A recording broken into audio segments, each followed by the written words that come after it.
I've been wanting to try a tiny pot pond for a while now, and around 6 weeks ago I got bored and set this little thing up in about an hour.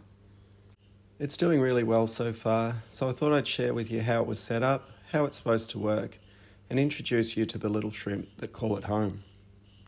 If you don't already know me, my name is Kev, and the aim of my channel is to help people build and maintain ponds without spending a fortune. If that sounds like something that interests you, feel free to subscribe and check out my website, ozponds.com. So I got myself a funky little pot. It only holds around 10, maybe 15 litres. I'm using the Wallstead method, which is dirt on the bottom with a layer of sand over the top. You've also probably seen this method used by popular YouTubers like Father Fish in aquariums. The dirt I collected from my unlined natural pond down the back of my property. The idea of collecting the dirt from an existing water body is that it already has beneficial bacteria and organisms living inside it. It's also going to be rich in nutrients, which will help the plants grow. I've always been fearful to try this method in a large pond, as we're told that nutrients are bad and will fuel algae growth.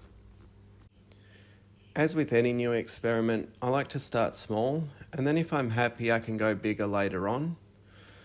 I believe if you can filter water and keep plants and animals alive in small water bodies, it's even easier in larger water bodies. Anyway, in the bottom of the pot I have about 2 inches of the dirt that I collected from down the back pond. And then I'm capping it with about 1 inch of kiddie play sand that I just got at the local hardware store. The idea is that the sand stops the dirt from interacting with the water, or more importantly stops the nutrients inside the dirt entering the water. The plant roots will penetrate the sand and send their roots down into the dirt where they can extract the nutrients. But because the nutrients aren't available in the water column, algae shouldn't be an issue. At least that's my understanding, and that's what I want to experiment with. After the sand was in, I went and collected some smallish rocks to create a bit of a retaining wall for an island that would sit at the back of the pot.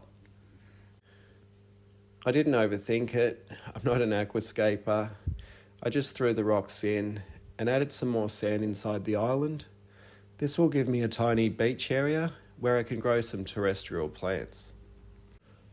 I also threw in a few small pebbles in and around the place. Here's the little island and a few pebbles scattered around the place. I also had this bit of wood from an aquarium I just redid, so I threw that in there also. Then I went and collected a few plants from around the other ponds and streams in the backyard.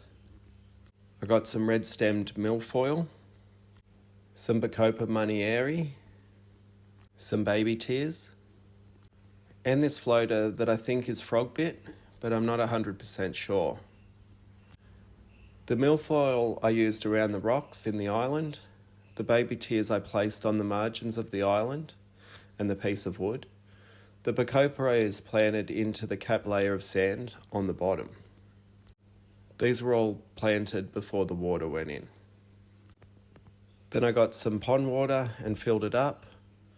I used a sponge to prevent the cap sand layer from being disturbed. Then I made some minor adjustments and added in the floater. I didn't wash the sand at all and it was quite cloudy, but I just left it for a few days.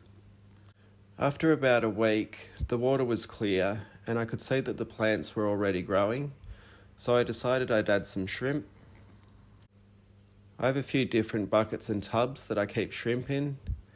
These are just normal cherry shrimp and they're outdoors year round, no heater.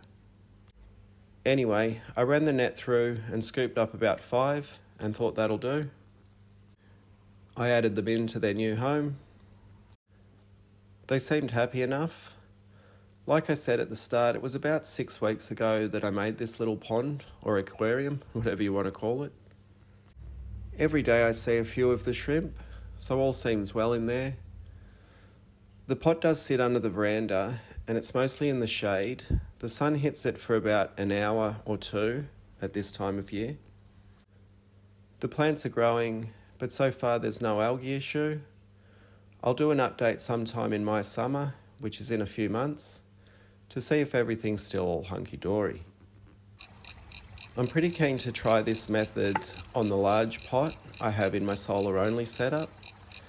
This area is in full sun, so it would be interesting to see how the two pots compare.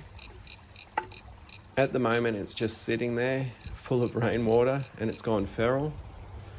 So let me know in the comments if you'd like to see me set it up the same way or try something else. I'm open to suggestions. Anyway, I hope this video was helpful, maybe even mildly entertaining. If so, feel free to tickle the thumbs up button. As always, thanks for watching. See ya.